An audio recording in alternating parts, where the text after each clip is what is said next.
Ya pemirsa, untuk mengetahui lebih lanjut terkait fungsi dan urgensi dari pengangkatan 5 staf khusus Menteri Pertahanan di tengah efisiensi yang dikejarkan Presiden Prabowo, sudah bergabung bersama kami juru bicara Kementerian Pertahanan Brigjen TNI Frega Wenas Inkiriwang. Selamat sore Pak Frega.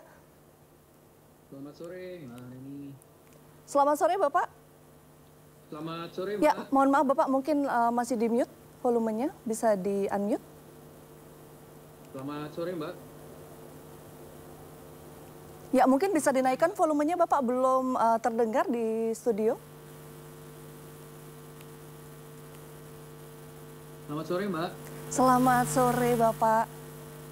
Ya, sore, Mbak bisa Reni. dibesarkan lagi Sudah Bapak, terdengar? maaf. Selamat sore Mbak. Ya, masih belum terdengar Bapak.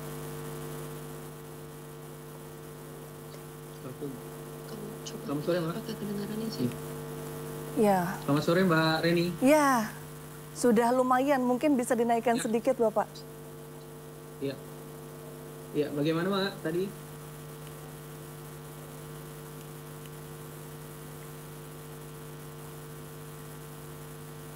Ya, selamat sore. Mbak Reni. Ya Bapak, mungkin langsung saja sambil di-adjust volumenya ya.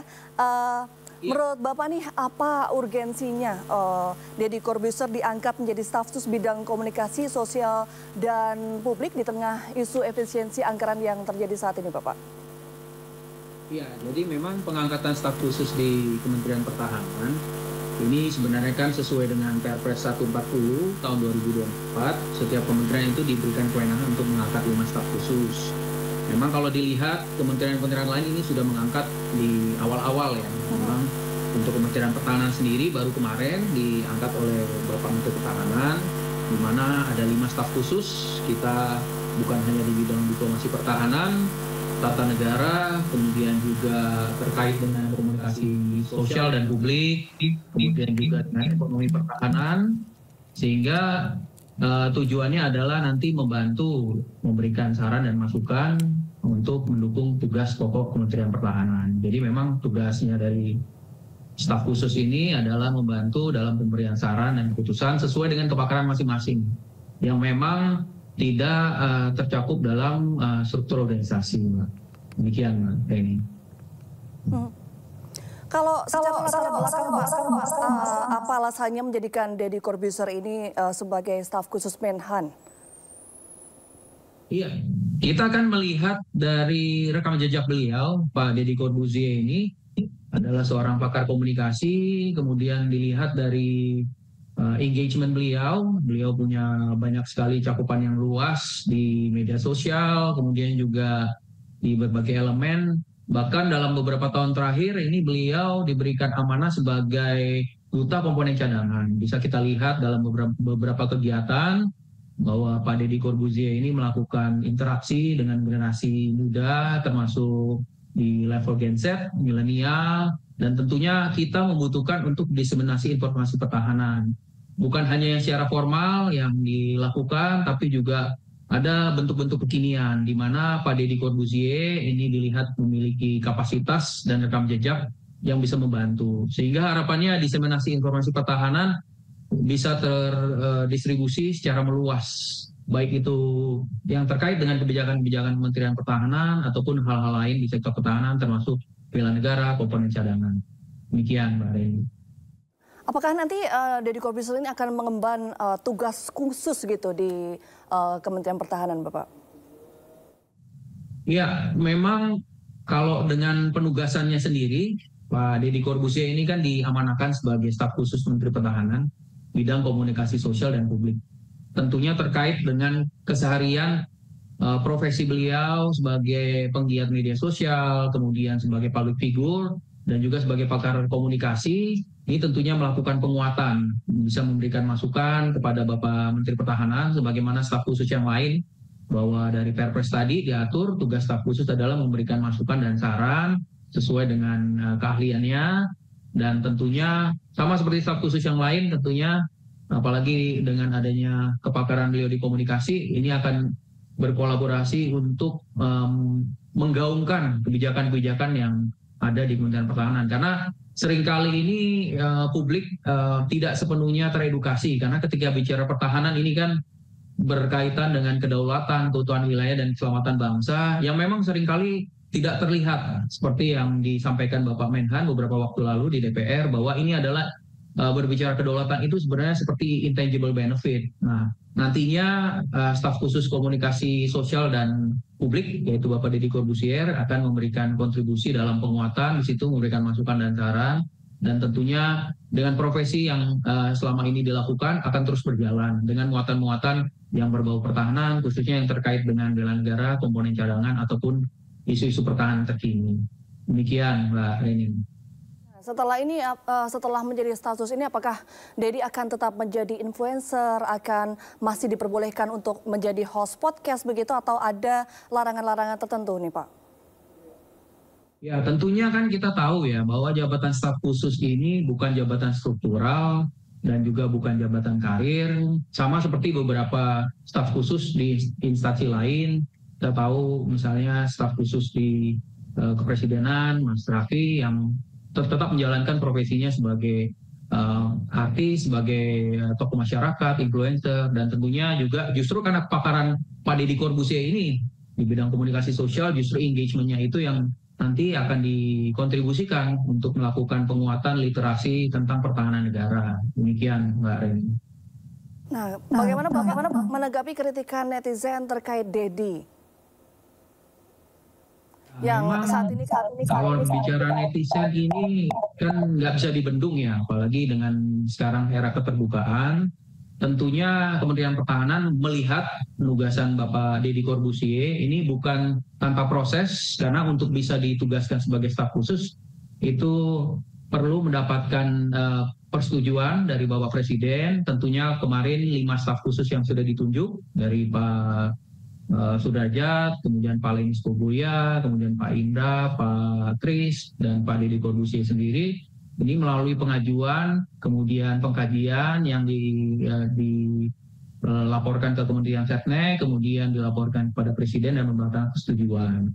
Sehingga ketika ditugaskan, ini tentunya dasarnya adalah Kepres, jadi bukan proses yang ditunjuk langsung oleh Menteri Pertahanan, tapi ada proses administrasi yang berlaku sama dengan kementerian-kementerian lainnya. Nah, kalau memang netizen berpendapat itu sebagai bentuk dari demokrasi, tapi pada prinsipnya Kemhan sudah melakukan secara normatif dan prosedural tentunya untuk penguatan di bidang pertahanan, sehingga nantinya informasi-informasi yang terkait dengan bidang pertahanan, kebijakan ini bisa terdiseminasi dengan baik di lintas generasi. Demikian, Mbak Reni.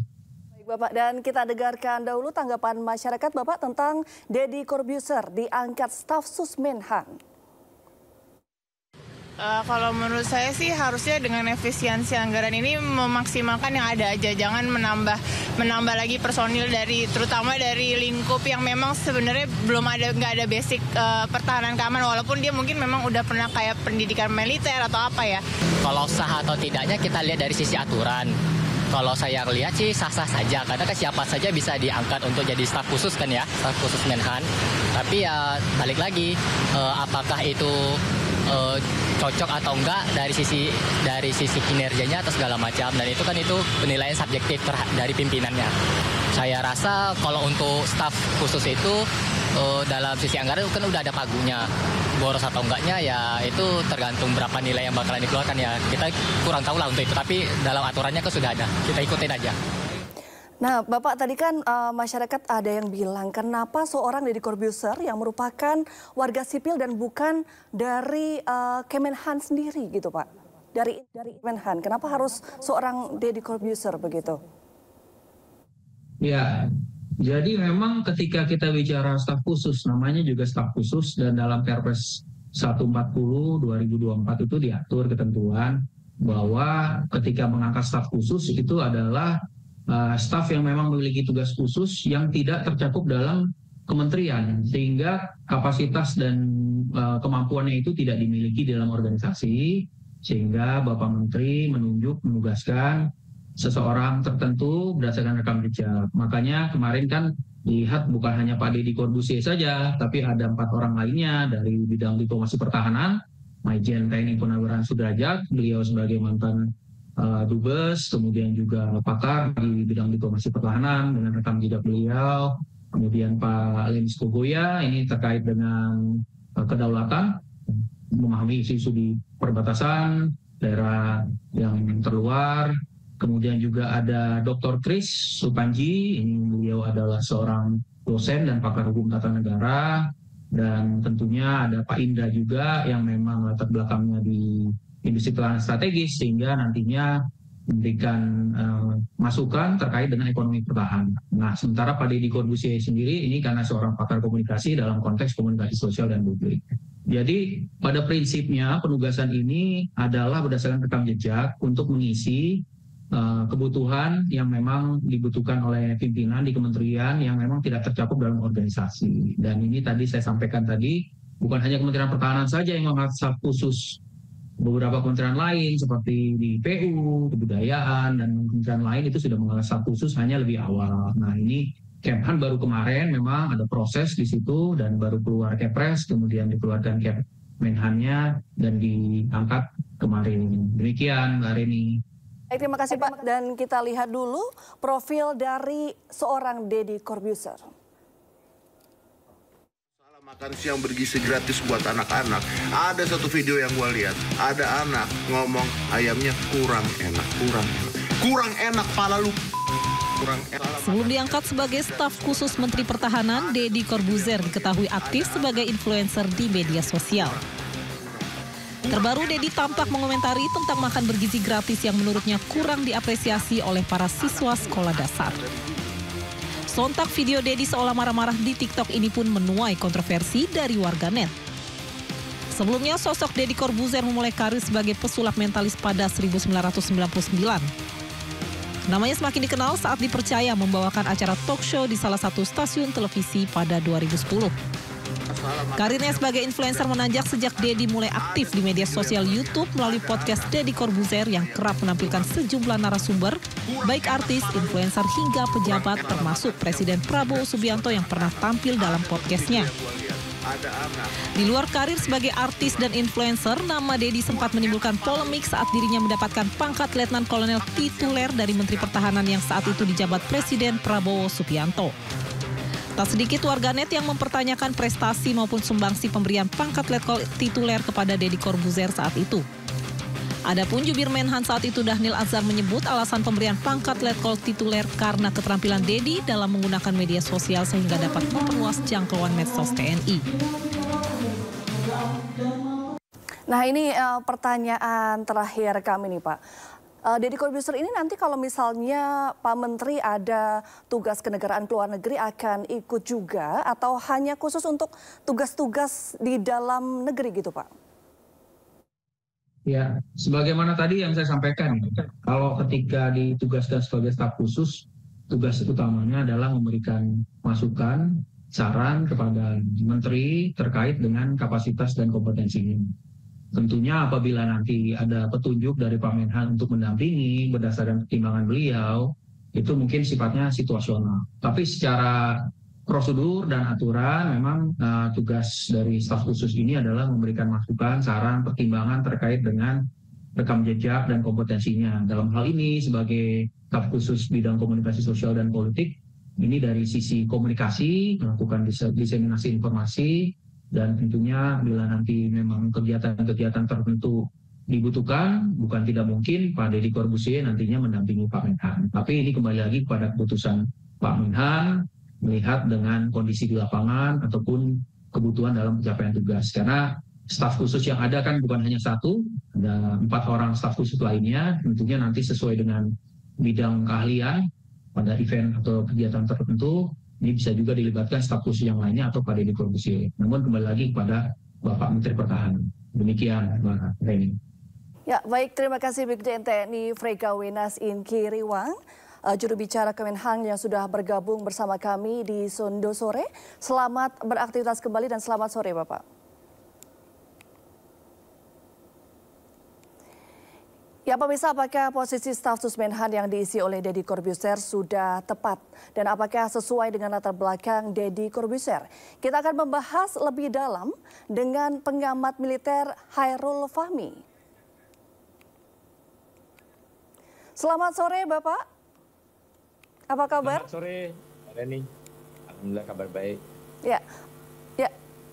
Mohon maaf Bapak, audionya mungkin bisa dinaikkan volumenya. Oke, sudah full. Ya, Bapak dengan latar belakang Deddy Corbuzier yang merupakan seorang publik figur, apakah tepat nih Pak menjabat posisi sebagai staf sus Menhan? Iya, saya mereview lagi ya yang disampaikan oleh tadi juga saya menyimak juga ya soal apa yang disampaikan oleh Kepala Biro Humas Kementerian Pertahanan Pak Frega. Jadi memang betul ya bahwa pengangkatan staf khusus menteri itu kan mengacu pada Perpres nomor 140 tahun 2024 ya terkait dengan staf khusus menteri. Nah di Perpres itu kan diatur bahwa setiap kementerian bisa mengangkat sampai 5 orang staf khusus. Tugasnya memberi saran pertimbangan pada menteri sesuai dengan penugasan yang diberikan gitu ya. Nah, staf khusus ini tidak terikat pada bidang tugas tertentu dan struktur organisasi kementerian. Karena itu mereka punya fleksibilitas ya dalam konteks memberikan masukan kepada menteri terkait dengan berbagai isu yang relevan.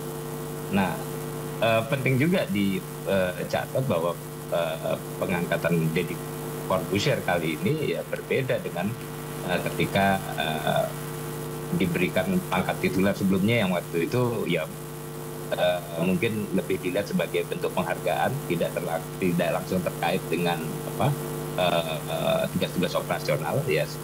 Kalau penunjukan yang sekarang sebagai staf khusus ya saya kira ini lebih strategis ya karena berfokus pada peranan untuk meningkatkan komunikasi sosial dan publik di Kementerian Pertahanan. Ya.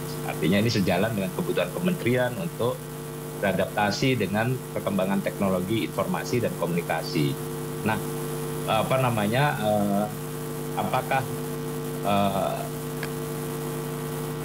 cocok gitu ya? Nah, ini kalau kita lihat kan Deddy Corbuzier ini dipilih karena mungkin karena lebih karena pengalaman dan pengaruhnya yang luas di media sosial dan digital. Jadi kalau konteks kepakaran mungkin saya kurang sepakat dengan Pak Frega gitu ya, tapi ini lebih pada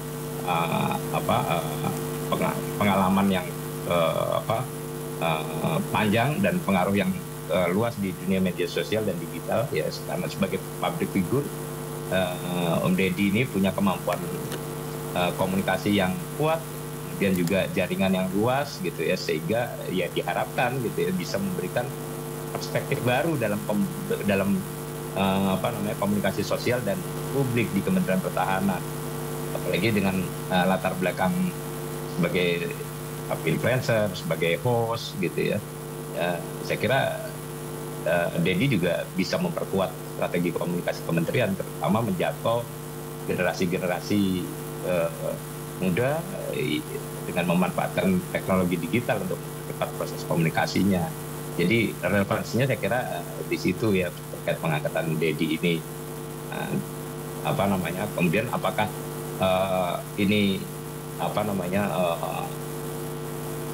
layak atau tidak? Tentu saja nanti ada evaluasi yang terukur lah untuk melihat apakah kinerjanya sesuai dengan yang diharapkan oleh kementerian atau tidak. Ya, Bapak, menurut Anda apa urgensinya dan apakah saat ini merupakan saat yang tepat nih untuk mengangkat staf sus Menhan? Iya, sebenarnya kalau kita lihat urgensi ini kan penunjukan Deddy Corbuzier ini kan diharapkan tadi ya memberikan kontribusi signifikan terhadap komunikasi sosial dan publik dari Kementerian Pertahanan ya, yang ya saya kira juga semakin penting di era sekarang ini ya.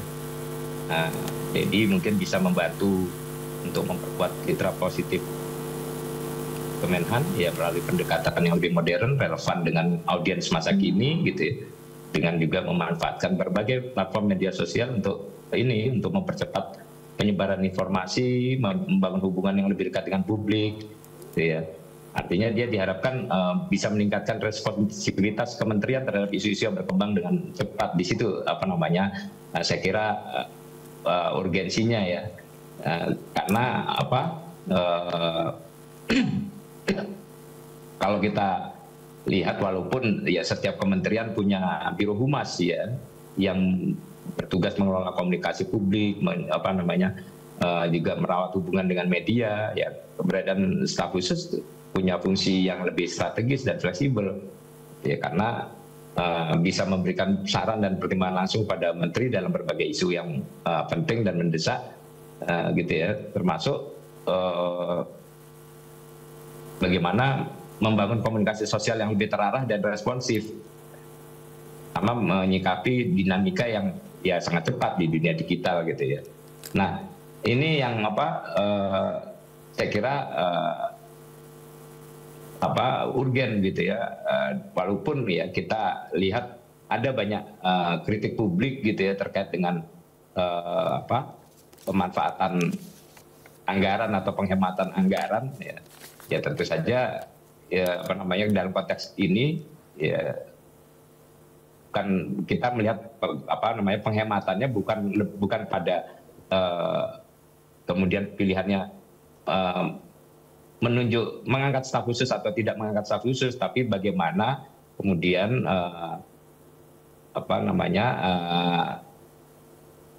anggaran yang digunakan atau yang dikeluarkan oleh negara dalam konteks pengangkatan atau penugasan staf khusus ini bisa dikelola dengan bijak dan efisien, artinya keberadaan mereka bisa memberikan dampak positif yang lebih besar gitu ya dibandingkan dengan biaya yang dikeluarkan. Nah, dalam konteks staf khusus Menhan bidang komunikasi sosial dan publik ini ya tentu saja bagaimana staf khusus ini bisa memperkuat strategi komunikasi dan hubungan masyarakat Kementerian Pertahanan gitu ya. Jadi walaupun ada kritik ya saya kira ini ya sesuai kebutuhan kementerian untuk beradaptasi dengan perubahan zaman gitu. Ya Bapak, karena sekarang kan Deddy Corbuzier ini sudah diangkat menjadi staf khusus Menhan nih Pak. Kalau menurut Bapak secara pribadi apa tugas khusus yang cocok diberikan khusus untuk Deddy sebagai staf khusus Menhan? Iya, kalau tugas yang cocok ini kan tentunya terkait dengan tantangan yang mungkin tidak bisa dijangkau oleh sumber daya internal di Kementerian Pertahanan. Nah, tantangan terbesar dalam mengelola komunikasi sosial dan publik di Kementerian Pertahanan ini terkait dengan upaya menjaga keseimbangan antara transparansi, ketepatan informasi, kemudian sensitivitas terhadap isu-isu yang bisa mempengaruhi stabilitas negara, gitu ya. Kalau kita lihat peran Kementerian Pertahanan dalam menjaga pertahanan negara, ya itu sangat penting ya untuk mengelola pesan-pesan publik secara berhati-hati supaya tidak menimbulkan kekhawatiran atau spekulasi yang tidak perlu dengan dengan gaya komunikasi yang mungkin lebih fleksibel tadi, lebih fleksibel, lebih lebih mudah dipahami oleh kalangan masyarakat dari segala lapisan gitu ya. Kemudian ya tentunya perkembangan pesat teknologi informasi, media sosial juga kan membuat kebutuhan untuk komunikasi ini makin cepat, makin akurat ya. Jadi ya karena itu ya diharapkan Deddy ini bisa membantu Kementerian Pertahanan untuk lebih responsif dan efektif dalam menyampaikan pesan pada publik gitu. Baik, terima kasih Bapak atas informasinya dan sudah bergabung bersama kami di Sunda Sore. Selamat beraktivitas kembali Bapak. Terima kasih.